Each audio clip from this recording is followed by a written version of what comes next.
Radical as ever, revolutionary plus I'm tatted with a feather, yo. Unify our people using movement as the meter. Showing up in the place your boy Renee was made to feed ya. Justice, just us, you too, fuck Trump. Podcast, bomb facts, few jokes, love laughs. They're licking shots and we lining up to bust back. There's too many of us to deny us if we come strapped with some knowledge. I'm mental looking sharp now, plus the physical, indivisible like what now? Train the people, we coming with that red love. Next up, step to the mic, you getting blessed done. The People's Forum, decorum, got nothing for them types. Calling all the warriors wounded, this be the prototype. To get your hearts healed and get your thoughts clear, this the place to come and to share. Exchange your ideas, catch us at the Justice Center, swinging kettlebells and hammers, modify positions in yoga until your body folds up. This is total package at hand. Entire families can't get with us and leave with a plan. It's time to take a stand. Yo, revolutionary fitness. RevFit Radio, intergalactically broadcasted live from all your mental telepathies. Yeah.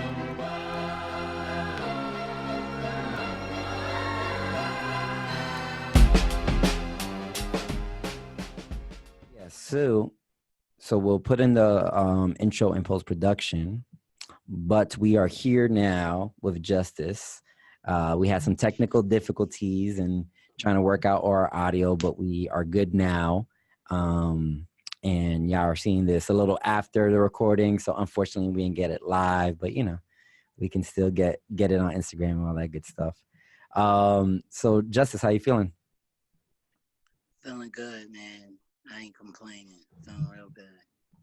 Awesome. I've been seeing your posts with your progressions, your kettlebell progressions, and you were doing some of your test outs for your level 2. How's all that going? It's going well. I have to admit, it's working with the kettlebell is a very humbling tool, and it's I'm reminded daily about all of the mobility work that I have to put in for my body in order to do things safe, especially for this level 2 skills. But I'm loving it. I love the bell, so it's not a complaint. Definitely. It's a reminder of the work. Awesome. Yeah, well, you definitely, your progress is noted and people are watching you and inspired by you. So thanks for all the great content you're putting up and all the work you're doing. Thank you very much. For sure. So let's start off and just discuss a little bit about who you are. Who, you know, like give us a sense of who you are, where you're from, and then how you got into health, fitness, and wellness. How'd you enter into this world?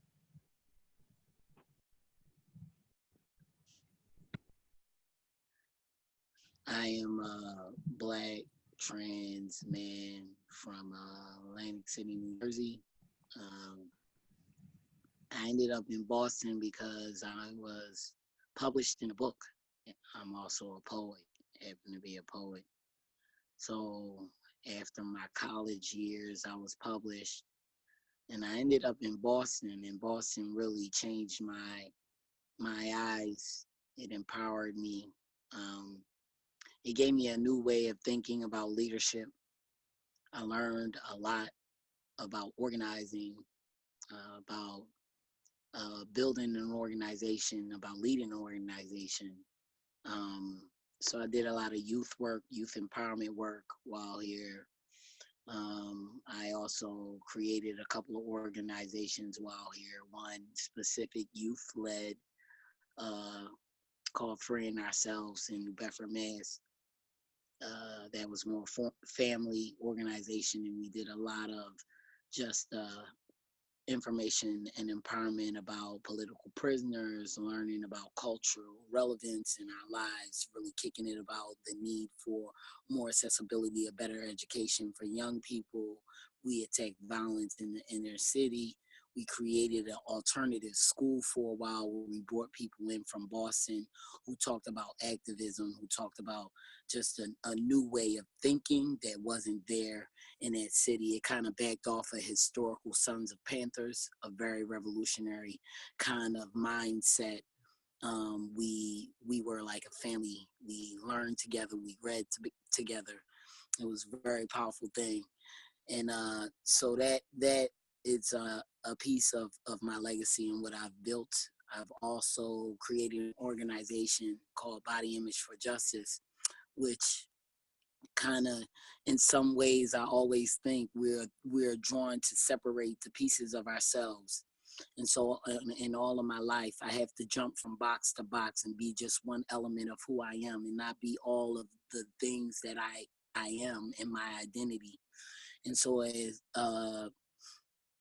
as I got older, I recognized that healing happens when you first own all of the pieces of yourself and connect. And this is why I'm in fitness, because I spent a long time not loving my body, not loving the skin that I'm in, and trying to understand from this basic cocoon, where is the butterfly? And so I decided from Body and Justice that I'm going to honor the space that I'm in. I'm going to use the skills of organizing, meeting people where they're at with their bodies, and really help them to heal and connect and love themselves regardless of the skin that they're in. And there's this one thing that I believe in my soul, that every movement that I do with my body is an act of revolution. I use this is my logo. I believe this in my soul, because people do not want Black people to move. They don't want poor people to move. They don't want trans people to move. They don't want people like me to move, exist, be visible. And so each movement that I do is an act of revolution. Each movement that I do with my clients is an act of revolution. So it is my right, my rule, my passion. It is my purpose to inspire others to move freely and be all that they are, be in the skin that they are in. That's great. I don't know what else. Yeah, no, that's great. And so you originally went up to Boston, you migrated up to Boston primarily for your political work, your activism, your poetry, and then you started moving and transitioning more into your advocacy work around body and fitness, fitness for all bodies. And so what was it, how did you first make that transition into fitness? Like when was the first time you started going to the gym regularly? How did you get certified as a trainer? Like what's the background on all that stuff, so people know your background as a coach? When I was high school, I always liked doing things rough, dirty, hard. And I wasn't allowed because I was a girl. This punk stuff made me mad. So I like to bodybuild. They had this bodybuilding competition. I really like going to the gym, lifting heavy weight. I really like impressing the guys, you know, because in their body, they don't believe that, you know, girls could be strong, lift heavy, do what they do. So I like to impress people. I like to pick up big things. But I wasn't allowed. You know, there was this weightlifting competition, and there was all kinds of stuff happening. And I was like, I'm not digging it. And so gender became a major thing that disempowered me, that disconnected me from the ideology around fitness, because I couldn't own fitness in the body that I had, and I couldn't be fit the way that I wanted to be. So it became a major disconnection for me. And therefore, my way to disown or disclaim my body was to become obese. I would eat a lot, and, you know, food is good. I mean, it's still good, but I swing the bell. I ain't going front. And it became a good place for me to, you know, kind of nurture myself, to kind of be warm, to kind of be invisible in many ways, to kind of like hide things that I didn't want people to see. And so I got pretty big, and I was able to kind of erase gender and just be seen as obese. You know, it became just a different layer of invisibility and a different layer of just being, you know, how people see me, you know, hiding myself, my true self. So I decided I went on this path in my 30s because there's no language. You know, I'm 44. So there's never a language to talk about gender and talk about transgender. And, you know, when I was growing up, even just being queer was called a white people's problem where I was growing up. And so it's kind of hard when you think about culture and time and just having enough information to learn about yourself. And so as I was on the journey to learn more about who I am, I found when I moved to Boston, you know, a new language, accessibility to be everything that I could be, all of myself. So I went to the doctor and I began a process to transition. And I was overweight. And I was also doing work with individuals around just empowerment and loving ourselves, you know, because to be honest, I wasn't mad that I was overweight. There was a reason why. And so I'm not being like, oh, I was overweight and people treated me bad. I kind of was like, this is who I am. And, you know, and I existed in that world and I love myself regardless in that way. So I would meet with people and we would talk about being trans and we would empower each other and we would talk in these groups and we would begin to, you know, talk about cultural relevance, gender, health, wellness, being in our bodies.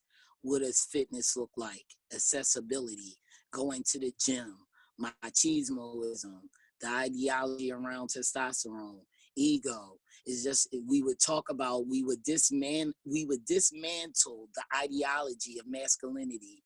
And as we are dismantling that ideology, we are learning how much of a man we are. And then we begin to love ourselves regardless.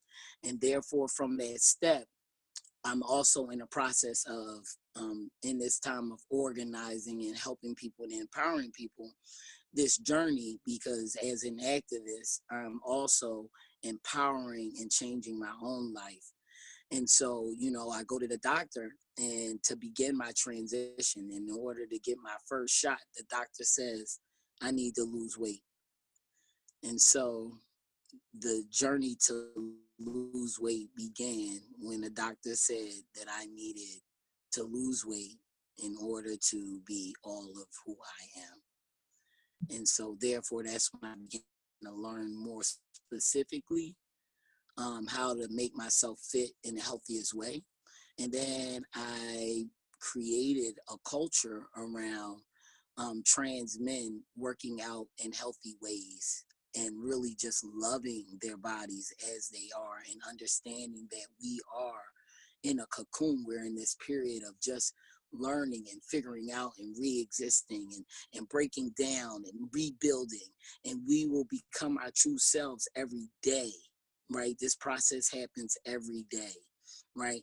And the more we're able to shine as ourselves, the more we bring relevance to who we are in the world, right? We eliminate and we dismantle the ideology that we're invisible.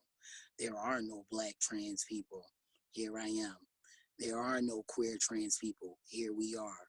So the more we're able to speak truth to power, the more we're able to bring relevance to our lives in this society. And so this is how we create this space of healing. And attached to that space of healing, I decided that I wanted to do fitness and wellness, not to build our bodies, but to be well, to be fit, not to look like a certain aesthetic, but to understand our connectivity to our bodies and what does movement mean to elongating our lives. So with that, and understanding that we carry these layers and layers of being disconnected from our bodies, I figured that there was a specific need for my kind of love. And therefore, I decided to connect with others doing this work, learn more, and grow. And that's how we connected. Yes, for sure. And it feels like it's been forever now, but it's just been recent that we started connecting. But it's been such a rich experience since we have connected. So thank you for that. And for those who, you know, like I guess a good way to start the conversation for those who might not understand the barriers or obstacles facing transgender folks in the health and fitness realm. Can you break down some of the issues that transgender folks have to deal with? Like, what's the discrimination look like? What's the barriers? What's the common things that you have to answer on a daily basis, just so people can get a good grasp of it all, so we don't think it's just a bougie white person problem. Well, I'm just thinking, we fought a long time in Massachusetts for simple accommodations for trans people. Accommodations is, having bathrooms where we could like use the restrooms, feel safe and comfortable, where we could use like gym rooms, locker rooms, feel safe and comfortable, not get kicked out of places, not be restricted from housing, different things like that. So we just had a vote and we just won that vote as well. And so when I think about the things that we suffer from, that's not everywhere. Like trans people everywhere don't have that access. So when for example, I live here in Massachusetts, and I call Massachusetts, people in Massachusetts, this is like a very liberal, it's expensive to live in Massachusetts. It's expensive to be liberal. And it is very expensive to feel safe. It's very expensive. To have people fight and vote is very and really have accessibility to be all of who I am and feel safe and know, right? So with that said, I'm moving to New Jersey. New Jersey, not a place where Yeah, I was gonna say Jersey doesn't seem more inviting. Yeah, I don't feel like I'm invited to New Jersey, but I don't have to be invited since I was born there. Yeah, Yes. you know what I mean. So I always gotta go back. It's like the root. It's like I'm trying to be positive about that, but I don't know about that. It's where my family is. That's where the love's at. So I can't, For sure. Talk anything. But some of the things that I fear that I'm going to have issues with when I go to New Jersey, like for example, being out, because I am out. I don't hide who I am. I don't think it should be a secret, and I feel like, and this is just me, this is not all trans people, I feel like the more I am able to humanize my existence and just simply be who I am paving the way for someone else to just live their lives regardless. And so I feel like this is going to be a new kind of evolution for me, moving back to New Jersey, seeing old friends, seeing old family, but living in new ways and new laws and trying to still exist and be my whole self, because I refuse to, step backwards. I refuse to walk backwards. I'm still going to use the restroom, the male restroom. I'm still going to use the men's locker room, and I'm still going to demand my accommodations and hopefully live and exist and be safe. This won't be the last conversation I'm having about being a Black trans man, because I decided to walk somewhere and be my whole self, because that still happens today. So I don't know. Was that enough? Did that answer your question? Yeah, no, for sure. I mean, because I feel like what happens is a lot of people, it's not our responsibility to, of course, tell people the structures that they're creating that are restricting us from gaining access to things or feeling safe. It's up to them to really figure that out for sure. But at the same time, we want to make sure that that your strong voice is being heard and people are understanding where you're coming from and why you're so passionate and why you are such a blessing for everybody. So, we just want to always make sure that we're giving you that mic. And I think on the same token, you do the same for others, like from the work that you do and the folks that you are working with, you're always trying to really highlight all their successes. Can you talk a little bit about the work you do with the Wise Tribe and all that wonderful stuff? Yo, the Wise Tribe is my crew, yo. I roll hard with the Wise Tribe. I don't care who your crew is. My crew harder. So the Wise Tribe, they're beautiful. So at my gym, Mike's Fitness in Boston, where I work,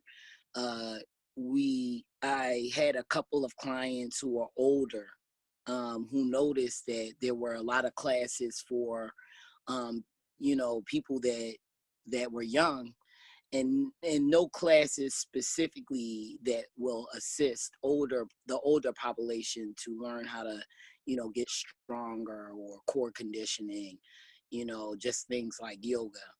And so through these clients, I decided to kind of build a collective or a small community of people. And we started without me, getting paid. We would just meet, and I would just run through a program with them, and they would learn, and they would get more confident, and they would say, wow, we wish that this was something that was like permanent at Mike's.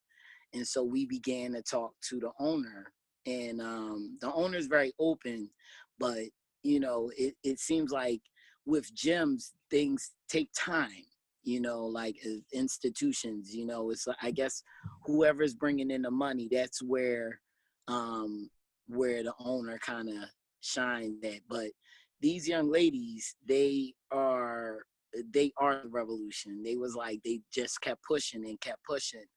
And they also fundraised for me to be paid. Like, they literally would fundraise people from the class. They collectively like got money and paid me for the class for a year. I didn't get paid by Mike's. And then finally, Mike's started to pay me. So that, number one, I think is like, yay, proud of the people. Yeah. Because that is a community gym. And they took ownership. They stepped in there and they said, nah, this is what we want. And they pushed and they pushed. And with the assistance of staff, you can't say you're a gym that builds community, don't do things that the community need, and, we have a lot of aging community members in JP. And so after that, we started this class and we work well together. And one of the things that I find I'm passionate about is the kettlebell. So the kettlebell work that I learn and I do, I utilize that. I created a program called From the Ground Up, utilizing the TGU and the movement pattern from the TGU, and I built a program. The program is a year program. It begins like through cycles. First cycle is foundation, then the second cycle is strength, and then the third cycle is power. And so by the end of the third cycle, everybody should be swinging. Everybody should have done a TGU, whether modified, depending on where their body is at. But they are doing pieces of that TGU to get open, learning mobility, learning stability from shoulders to hips, learning balance, learning how to use their feet. It's been just a powerful way to help them understand that they could be independent no matter how old they are. I had people in there that are like deadlifting like crazy, and they're like, older than, and I'm like, wow, y'all need to slow down before y'all. So when you say older, what do you mean? Like what age? They older. They like in their 70s, bro. They like, one of my clients is in their 90s. And and for those who don't know, TGU, he's talking about Turkish get up. Yes. That grinding kettlebell movement that we love. But so like, for instance, if you're working with folks who are 70 to 90 years old, why are folks like that usually not doing deadlifts in the gym? And why are they doing deadlifts with you? In the gym, because gyms, that area is pretty loud. It's intimidating. And this is what's cool. If y'all follow me on Facebook, you'll see some of the Wise Tribe members. They in the room, and they in the room with the big boys, and they ain't intimidated. It's just like two old women and all these big dudes, yo. and they just like, they lively up the place, right? They don't feel afraid, like, and people become their real self when they in the room. You know what I mean? Things tend to quiet, out of respect, and so I believe that people don't utilize that space because they don't feel confident enough. They don't feel confident enough that they're strong enough to be in that room, right? To exist in that space. Most of the time, at my gym, I see the older population go to the full body room, the full body circuit room, because that, you get everything you need in that one room. It's quiet, normally the bodybuilders aren't on that side. But also, they're not doing functional movement patterns. I noticed that a lot of times they get on the machines, that's it, they walk out. And that's why we found that the Wise Tribe class, creating it as a class, giving this population the opportunity to learn these movements, to be able to walk in the gym beyond that class and beyond that circuit room, to be able to walk in the big boy room and help the big boys to kind of mellow out and learn how to respect the elders in any space, because the gym is for all members if you pay your membership fee. That's what I last heard. So why were you attracted to doing that kind of work? Do you see it as part of your advocacy work, working with population? All bodies deserve fitness. All bodies. So I'm not just a trans coach. I'm not just a Black person coach. I'm all bodies coach. All bodies. And so, and my name's not Justice just because it's justice. It's justice because when I see injustice and I feel like I have the power to speak up, I'm going to speak up. If I feel like I have the power to move, I'm going to move. That's what a coach does. We inspire people to move. It is my job to keep things moving. And so I want to inspire people to move.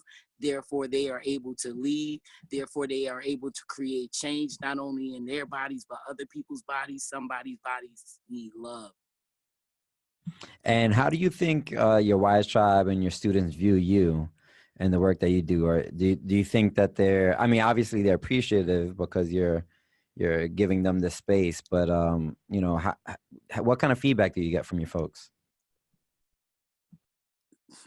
They think I'm crazy, and they think I laugh, and they said that the laugh that I have is like really conniving, like is like really weird. And then they said the torture things, the method of torture is ridiculously hard, but I always give it with a smile, and afterward I always hug them, so they kind of forget that it was torture for a while, right? And then until they doing it again, then they curse in my name. So it's like a love-hate relationship, but they feel very I feel very supported. I feel very I feel seen by my community, meaning I'm able to exist as my full self. I don't hide that I'm trans, and not everybody that I work out with, they're not all queer. I work out with a range of people, and I'm always my full self, and I'm always speaking truth to power. So I think that there is an energy that I bring to that gym, whether it's me laughing out loud because I'm crazy and goofy, or I'm just being very clear and accountable and giving people the access that they need, whether I'm walking trans men into the men's locker room for the first time. I've done that many times, and put up a power to the people fist, because it's hard to do that. I remember my first time doing it. But you know what? I realized men don't give a hoot. You know what I'm saying? So it's like, I got beat up in the women's room. I was like, wow, that's crazy. And so it's just like, men don't care. But, on another note, it's really empowering to see that you have access to be your full self everywhere in the gym, right? And feel supported, and have that one staff member that you could come to and talk about, where you feel uncomfortable, or you have, that one person you can ask to just be there in that moment when you're breaking through. And so there was a time in what I say, we all have to grow. My gym is not a bad space. So my gym, among other gyms like Planet Fitness, or well, Planet Fitness is kind of okay, but you know, like other gyms that are like a Gold's Gym or a Crunch Gym, or you Yeah. know, my gym is not like that. It's centered in a queer community, in Mm. a community that has a lot of, you know, older members, retirement members, a diverse community. And so this space has ears. Their ears are open. You know, when I first moved to this community, I asked this guy out of nowhere, right? Because of the community that he's in, if I could begin, and this was kind of the beginning of my organization. I had a conference there for trans bodies at his gym, where we were able to access the studio, have yoga for trans bodies, have massage for trans bodies. We had these, I took over the whole brewery, man. Like the gym is connected to a brewery, so there's other organizations there. And so we were able to use this space for different like speaking groups. We had a couple of talking about ways that we could create safe space for all bodies, ways that we can involve like body workers into understanding how to work with trans bodies. Like we really had did some powerful work with Mike's Fitness. So it's ever evolving. And this is what I mean. If you speak truth to power, you are able to change anyone's mind. Maybe not at the time that you want it, but it's at the time that it needs to change. Does that make sense? And so I feel like in working at Mike's Fitness and bringing this new perspective, you know, people who would have never thought about trans issues are now thinking about trans issues and now changing the culture so that it's more accessible to trans bodies. Being a trans coach, I'm able to talk to my colleagues when they get a trans client. So I feel like my gym is more open and accessible. This is not true to all gyms that exist. So what would you say to gym owners and coaches and personal trainers, maybe specifically about transgender inclusion and making sure that people are making space for the transgender community? What would you say that they need to be doing? What's some key takeaways that trainers and gym owners can be doing today?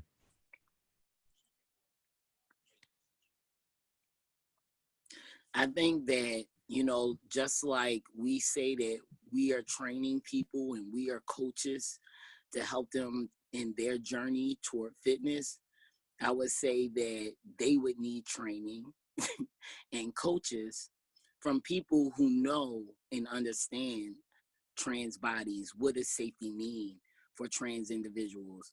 I believe connecting with organizations like Decolonizing Fitness, contacting organizations like Rooted Resistance. These are people who are doing the work, who are speaking up, who I feel are true advocates, that if you call people like them in to help to change the culture, to do kind of like a you know, just train the trainers. Almost, You know? almost like getting some workshops and trainings, but also even some consultations and Yes. making, you know, making sure you just like how you would get some professionals consult you on your marketing. Yes. Let's get some professionals to get you culturally sensitive, to get you sensitive to gender identities, all these things. Cultural relevance is important, and it's good business. Simple. Without a Just good doubt. business. Without a doubt. So what would you say then to the young transgender youth who is feeling like they don't have a space, who is feeling uncomfortable with their body, who is feeling unhealthy, who's trying to enter into a fitness practice, wellness practice, but feeling like they don't have the resources or the space to do it? I mean, this is an issue for the majority of folks, like you're saying. Like most gyms are not like your gym.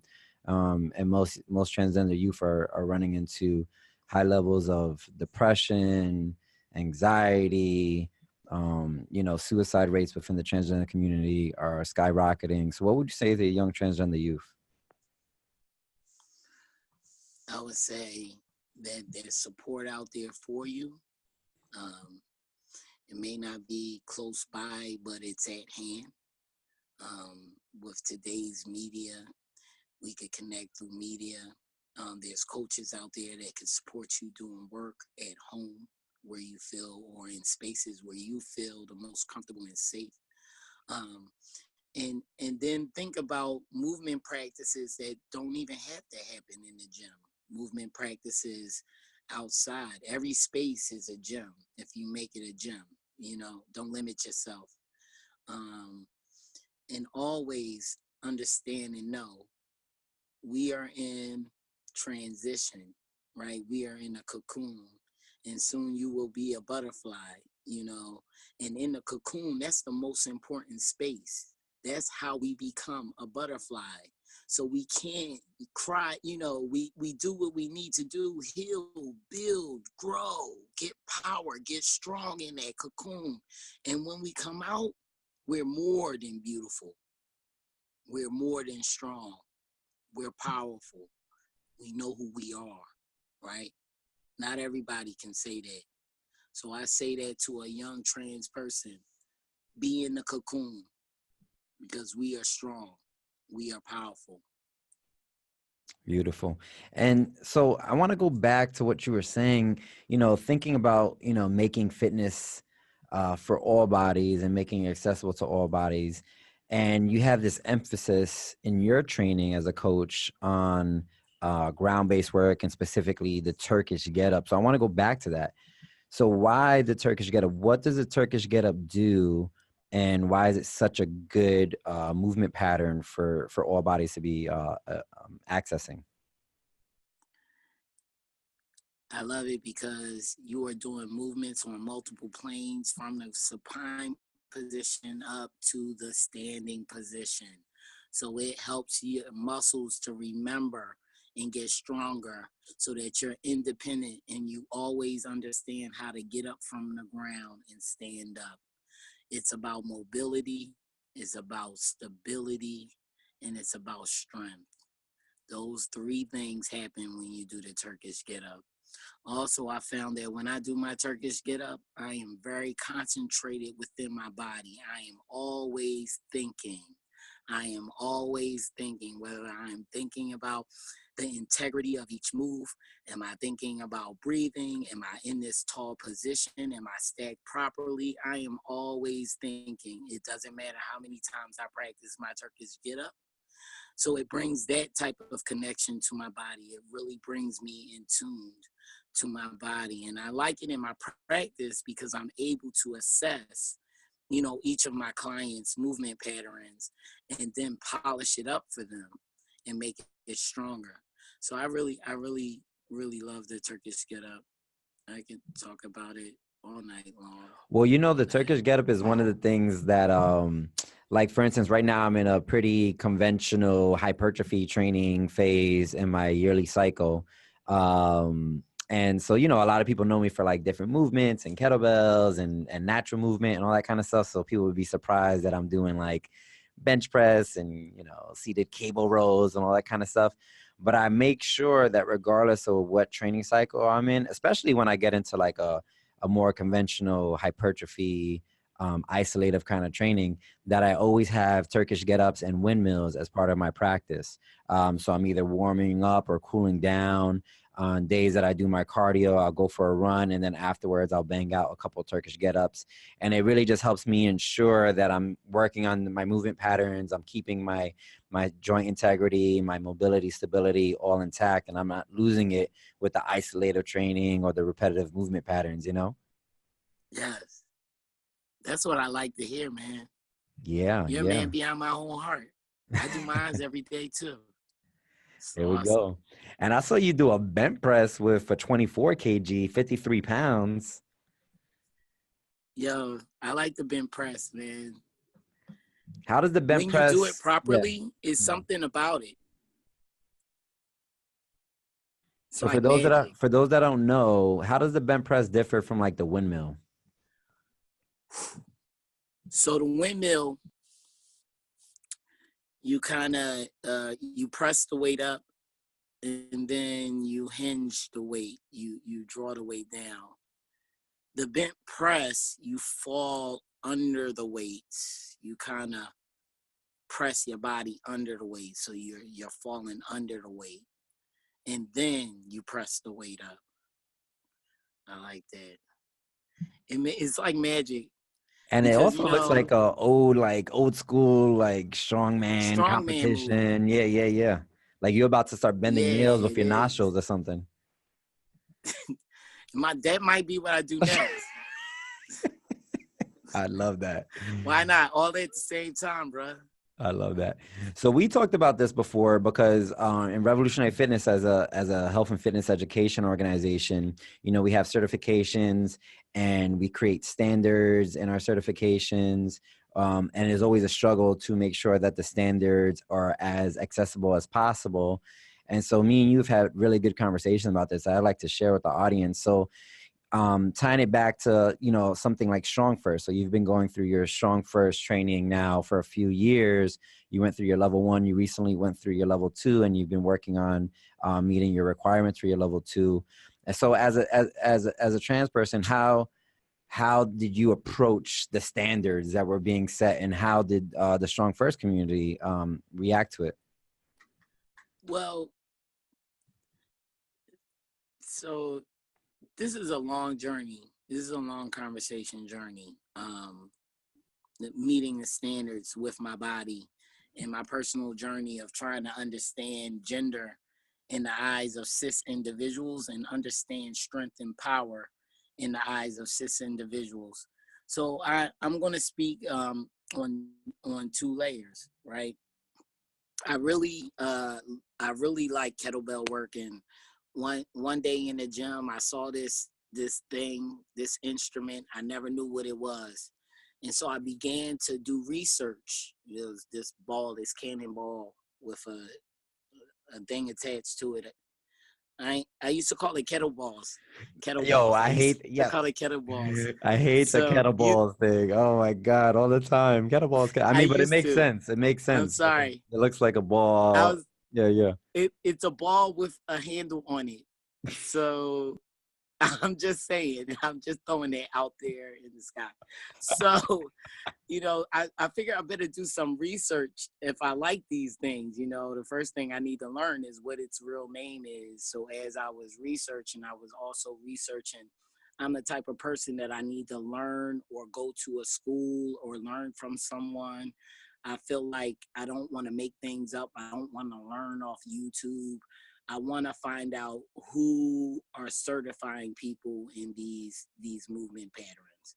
And so I found RKC was one organization when I Googled. So I Googled, it was like RKC, Dragon, something, and then Strong First. Simple, clean, Strong First. So I was kind of attracted to it because of what it said. I'm going to be honest. All right. So I'm reading up on it, and I really like the standards that they have. Standards about integrity, about being a quiet professional, the ideology that they project out there in the world on paper about strength. I really was digging it. So I connect to things like that, if it seems clean. I don't think of myself as a Black person or as a trans person or as this when I'm reading things. I just read and I go, oh, that seems like, all right, I could do this. Okay, now let's begin to peel the layers of the onion. I go to my first certification, and I'm the only Black person at this certification, man. So I'm in the town that I went to go to this certification was not a good town for Black people. I got stared at frequently. First thing that happened when I went to Starbucks, people looked at me like I was like a gorilla in this. I don't know what the fuck. I felt so not connected. I felt so, it obviously was the first message to say I am not welcome here. Yeah. So, I go in and, I build. I'm the only Black person there. I'm there for the skill. All right. I'm not there to be liked. I'm not there to be loved. I'm not there to make friends. I paid to learn something, so I'm there to learn. So I had to shake that off. Shake it off, Justice. It's all right. You know, there's always Well, spaces where we there's one commonly or have two to do black that, people. right? We always have to. We commonly have to do that. That's part of our experience that people don't understand if you're not coming from the same kind of struggles that we come from. That we have to kind of like learn how to code switch. We have to learn how to turn down, you know, our feelings to the discrimination that we're getting, or like the lack of friendships that we can foster because people don't want to connect with us. And we have to just say like, yo, I'm here for this experience. I'm here to get out of this what I can, and then take it and do, you know, my thing with it. And, you know, I think, you know, I'm very similar to you. I go through those same kind of experiences in many spaces that are very white dominant, or, you know, there's no queer inclusiveness, you know, all these kind of things. I definitely feel those feelings, but at the same time, we shouldn't have to, you know what I mean? We need to create certain spaces where we can, like you said, be our full selves and make friendships and be loved and feel that love and all that good stuff. But yeah, sorry to cut you off. I just wanted to reinforce what you were No, saying. that's cool, because we should, and we are often called to be the person to be the bringer of this information, right? Because the space is not, it's not for us, and it's very clear the way, you know, they advertise, or the way the culture, or what the culture is built around. So while I was there, what I felt confident about is that I learned the skills. I learned the skills, and I like the method of teaching, and because I learned them, and I learned them there quickly. What I didn't like is how how masculine Strong First is. Everything's about, you got to do your, like, you got to be strong, like you got to be able to lift a certain amount of weight, and therefore it changes the standard, right? So therefore it makes the standard genderized, because then there's a weight for women, and then there's a weight for men. And then and then it's not only that, if you weigh a certain amount, so then there's a weight requirement. So then you weigh a certain amount. If you weigh this amount, then your belt is heavier, with the assumption that that weight is muscle, and Right. not something else. It's just a lot going on. So there's a weight requirement, there's a gender requirement, and then they kill me with this. You gotta do 100 snatches. You gotta do 100 snatches in 5 minutes with a heavy ass belt. I ain't gonna front. After I did that shit, yeah, my testosterone level was higher than it's ever been. And I fucking was like, yeah, I just did that shit, right? Did I need to fucking almost stroke out for a certification? No, I did not need to almost stroke the fuck out for a certification, right? I Oh didn't pay to man, die. in our certification, people's hands were ripping open. I'm like, People. One guy, his grip gave up, and the bell flew forward and broke through the wall of the studio. It was pretty crazy. see, you killing people. Have people stroking out, calling 911 and shit. I'm like, oh Lord. That's one of my complaints. I ain't going front. I'm like, okay, all right. So the only time I'm going to be coaching anyone that's going to be doing 100 snatches is in 5 minutes, is if they are going for your certification. There is no fucking reason in the world that I need to learn how to teach somebody to do this crazy ass shit in 5 minutes. I'm just saying, you know what a snatch is. Shit's hard. Just saying. And the bells be heavy. They like, if you weigh this amount, they was like, Justice, you weigh this amount, you gotta do the 28. I was like, wait a minute. That's when I had to say, I was like, you know what? I'm going to have to listen to what my doctor said. My doctor was like, you cannot do that. I tried. The first time I was like, I'm going to do this. I'm going to man up. I'm a be a trans cis man. I'm a fucking stroke out doing 100 with the 24 kilogram bell. And I tried, dude. I got up to 88. I was laying on the floor having fucking convulsions. Oh, man. And my dude was counting the bells and he was like, you did 88. I was like, what? That was 88 snatches. Oh, That man. shit felt like 1,000. I don't care what you say, but whatever. So there's a weight requirement, and then there's like, you know, there's this hyper masculinity of making people want to lift heavy, right? Do these, they present this, right? So I had this one statement there, and I'm gonna, you know, just give you kind of the culture, but also the kind of the subliminal way to say you're not welcome here because, you know, I don't know about your culture, so I don't have to make you feel comfortable in my speech. I don't need to make you feel comfortable when I use or make an example. And so I'm one of, you know, so as time passed, this is like the third certification I've done Strong First. There's more Black people. I'm like, yeah, sorry. You know, I'm in Philly, so Black people have got to be here, damn it. I mean, I went to Georgia. It was 3 of us. This is Philly. It's got to be more Black people. I'm tossing some dice on this motherfucker. So I go in, and they happen to have Black leaders this time. I'm like, oh, yes, this is awesome. More Black people, so I'm happy, right? So, okay, here we go. This dude makes an example. One of the examples he uses, he goes and he says, well, it's like if you're hanging from a noose and your body's just dangling there. No. And then it gets a little quiet like crickets, but then he starts to laugh and then the room starts to laugh. And so therefore, if you evaluate this, right, there's a diverse room and you have this white guy in front of the audience giving this kind of example, saying like hanging from a noose, and then he shows you he does it, and then he kind of laughs as if it's a joke, right? And so therefore you are triggering people who have experienced, you know, trauma around people who have hung themselves, and then you have that cultural relevance about being Black and lynching. So there's a lot of layers of things that could be possibly happening in that room at that moment.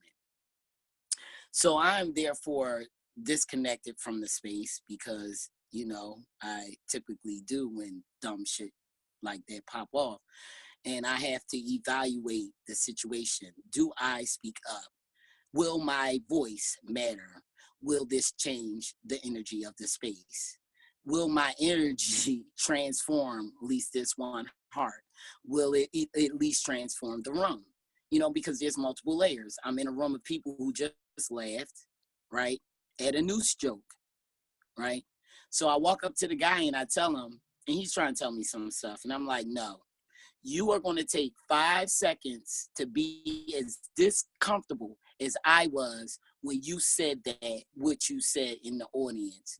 You're going to take a moment and you are going to listen to how that was so disrespectful, right? And how you could have been more creative as a public speaker to not make people feel uncomfortable, right? And to be led to this awkward way of laughing at something that's really not funny. And then I began to tell him, I broke down cultural relevance. And then I began to break down, if you don't want to think about Black lives, then let's think about the lives of white people who have experienced people who have been hung in their lives, who have committed suicide. So let's take it another level, right? And so he stares at me, and then to make me feel good for the rest of the 2 days, he began finding the Black leaders that was a part of his crew and looking at me and standing next to them like mad strong. Like, this is my boy, yo. And then he'll eye me from like across the room. I'll be like, this is ridiculous.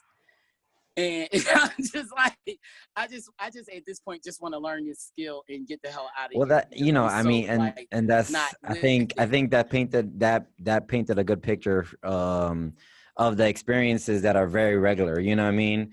Yes. for folks who are, you know, I mean, like we have a lot to do in the health and fitness industry to make it more inclusive, to make it more accessible, to really, you know, encourage fitness for all bodies.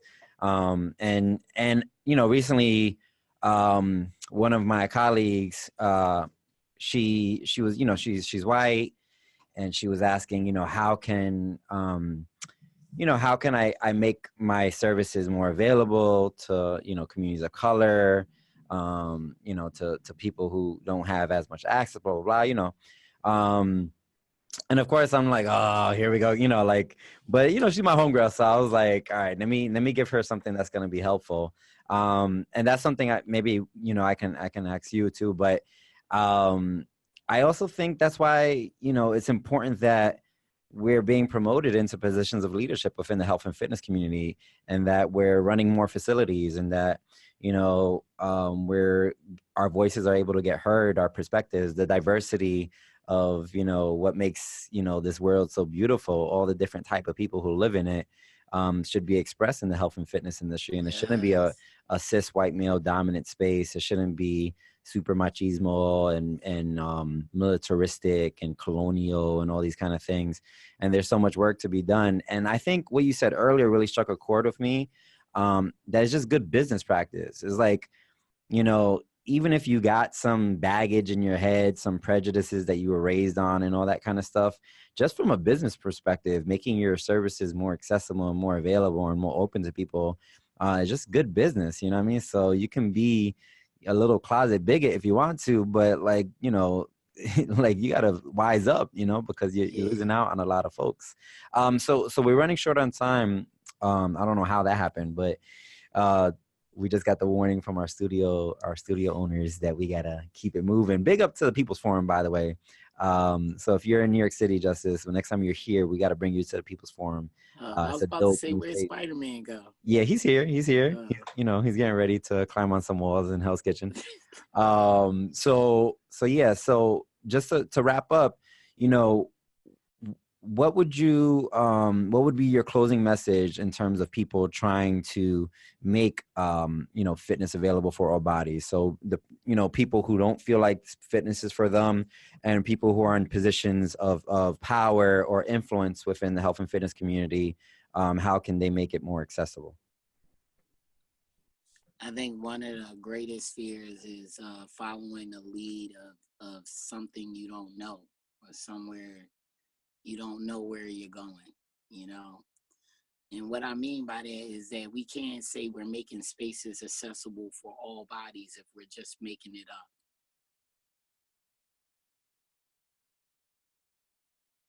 up.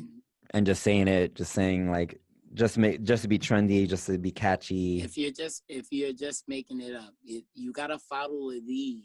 You know, I always really believe in this. You can't. It's almost like I think back to the white woman that was in the head of the NAACP, and I was like, Man. yeah, you can't have a white person in the lead of a black organization Taking up for black space. rights, black culture, you know, black history. But you can follow. You know, you can follow. You could make your money and put your money where it's supposed to be, not where you assume it should be. You need to create practices that are welcoming. You have to understand that language is a powerful thing, right? And that being open to learn in moments where you feel like you know.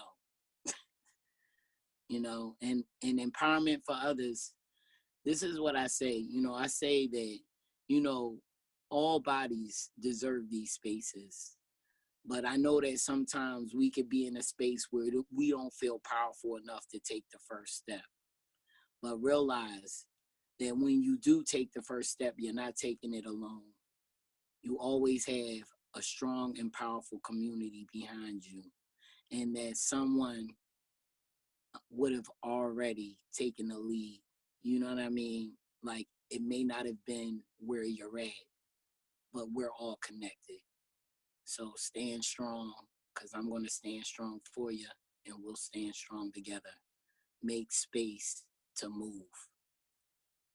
Awesome, Justice. Thank you so much. So if folks want to follow up with you, get in contact with you, what's the best way they could do that? Follow me at Super Ninja. I'm going. I don't know where I'm at.